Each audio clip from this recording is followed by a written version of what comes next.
学音乐的朋友们应该对大调、小调的音阶都非常熟悉。那比如这是大调音阶，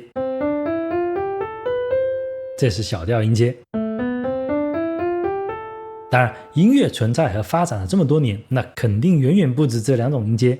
今天我想跟大家聊一个全音音阶。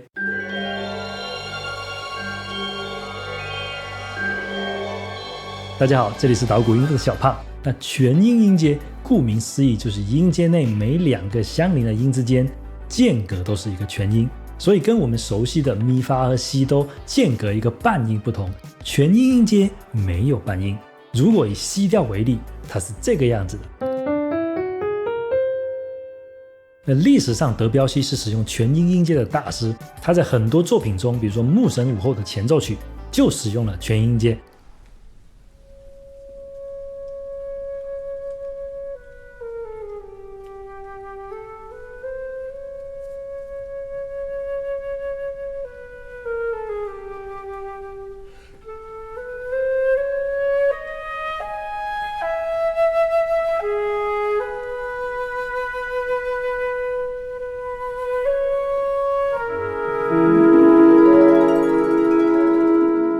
那德彪西是现代乐派的代表人物之一，普遍认为他开创了现代乐派中一个叫印象主义的音乐流派。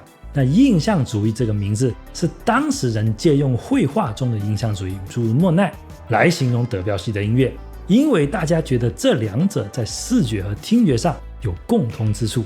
但德彪西本人却非常讨厌这个头衔，没错，不是婉拒，不是拒绝，是讨厌。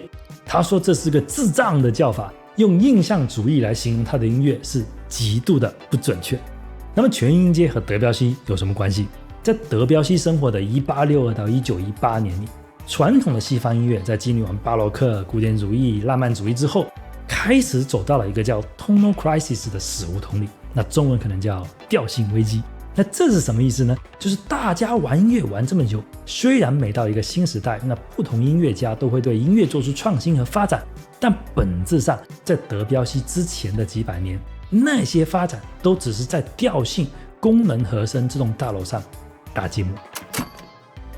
简单但不规范的解释就是每一个和声呢，它存在于整个和声进行中，它需要扮演好一个作用、一个功能。那比如说主和弦或者一级和弦，它通常是一串和声进行中的第一个和最后一个。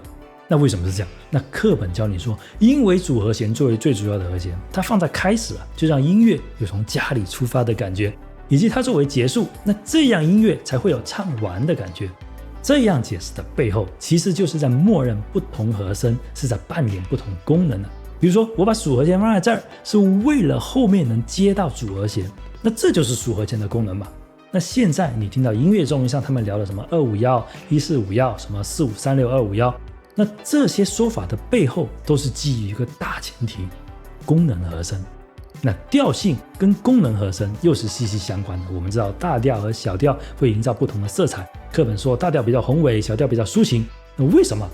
这是基于大小调特定的音阶排列，以及大调主和弦是个大和弦，那小调的主和弦是个小和弦等等，所有上面这一切都是默认在调性音乐和功能和声这个大框架内来开启对话。这个大框架很好，很结实，但它的施工和装修在德彪西之前基本完工了。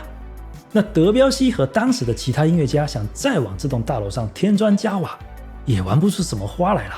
那怎么办呢？那当时的音乐家也有很多别的尝试，比如你说和声，那这个概念的大前提是基于和谐嘛，它讲的是哪些音和哪些音放在一起就和谐，那我就突破这个外延嘛，我不强求和谐，我甚至刻意追求不和谐，我只是讲究音和音放在一起的感觉。那你说调性，那我就写无调性音乐，让你听不出是什么调，你所谓的回到主音啦，回到主和弦啦，音乐要结束啦，这些都没有。那目前是走到属和弦还是主和弦，不知道，没这概念。反正你调性音乐有的那些东西我通通不用。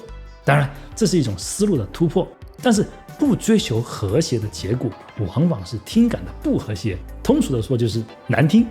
那德彪西当时就在想，有没有可能不要不和谐，但又不会重复过去几百年古典音乐的老路呢？他使用了2件秘宝。第一件是和声扩展，也是9音、11音、13音这些。那另一件就是我们今天的主题全音音阶。那么这个音阶究竟有什么特点？实际做音乐听起来会怎么样呢？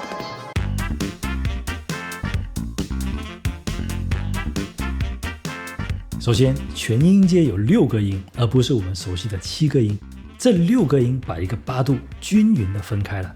由于这个特点，如果我们来构建一个低调的全音阶，你会发现它的主声音跟西调完全一样，只是主音从西变成了低而已。当然，如果你构建一个1调的全音阶，主声音也跟西调完全一样，那事实上只要你构建这几个调，主声音都一样。只有当你构建升西调时，主声音才会全部换掉。当然，聪明的你肯定发现了，另外这5个的主声音又会跟升西调完全一样。所以从某个角度说，全音阶只有2个调。也就是说，如果你不刻意的强调主音，当你从西调转到低调或者到1调升 F 调，你几乎不会有转调的感觉。这就是为什么它能弱化模糊调性的其中一个原因。那接下来你可能已经发现了，全音音阶的主和弦是一个真3和弦。那学过和声的都知道，它是一个特别不稳定的和弦，因为它的真5度有一种强烈的想回归到纯5度，从而变成大3和弦的冲动。但是对不起，纯5度不在这个音阶里，所以它始终就这么漂浮着。所以当和声进行解决到1级时，音乐并没有像调性音乐回归1级那样获得一种稳定感。那这又是全音音阶能弱化模糊调性的另一个原因。事实上，我刚刚那句话好像也不对，因为回归1级这种说法本身就是基于功能和声的。全音阶它不吃这一套，它没有4级下属和弦、5级属和弦这样的概念，因为人家音阶里根本就没有。再说了，和声级数是要靠特定的大小和弦组合才能形成不同的和声色彩的。比如自然大调的2、3、6级是小和弦，那1、4、5级是大和弦，而全音阶的每一个都是真3和弦。所以总结一下，你看，转调没有转调的感觉，全都是真3和弦，不具备功能和声的框架。这些特点让全音阶最终形成了这种朦胧、漂浮、神秘、面对未知的感觉。正因为全音阶天生具备这种特性，我们可以说用它来制造氛围感是非常合适的，甚至可以说是简单的。先听个弦乐例子。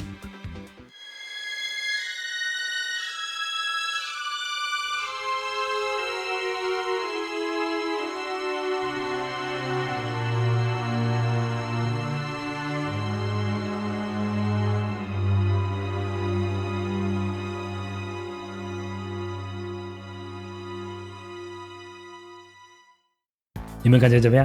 是不是有一种神秘朦胧的感觉？那在影视动画配乐里，这种感觉往往让你联想到梦境、科幻类，比如面对未知的星球，探索未知神秘的洞穴、深海等等。如果把弦乐换成木管，也应该是你头脑中熟悉的配乐桥段。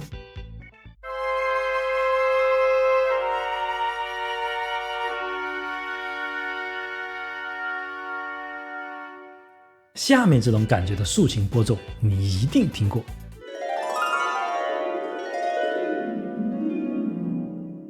它只是把全音阶扫了一遍而已。那即便是用电钢简单的弹一遍音阶，你再脑补下上世纪屏幕扭曲的那种5毛特效，那就是主角马上要进入梦境了。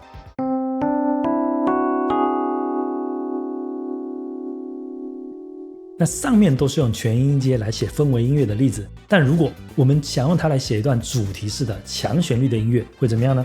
在实际创作中，我们并不需要从头到尾都用全音阶，我们完全可以在某几个小节使用，在那几个小节渲染出朦胧的色彩，然后再接回传统的调性音乐。那这样的话，在某些小节里，我们可以让人眼前一亮的出现全音阶的朦胧感，但整体上呢，我们依然可以保留和声的功能性。事实上，很多电影配乐就是这么做的。但是，如果我就是要任性，我就是要从头到尾的用全音阶写一首主题式的强旋律的曲子，会怎么样呢？我们一起听听吧。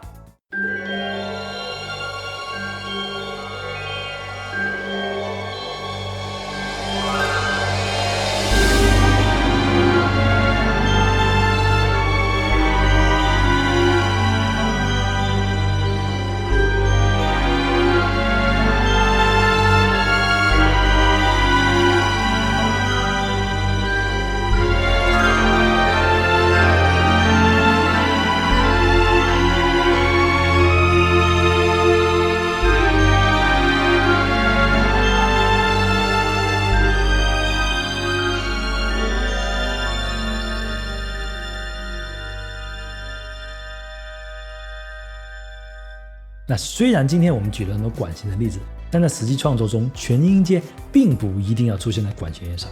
我觉得电音完全可以用嘛，让流行歌前奏时也可以穿插来几个小节嘛。那各种精彩的尝试就靠大家啦。如果觉得视频还不错，学到了点东西，还请大家来一个一键3连。我们下期再见。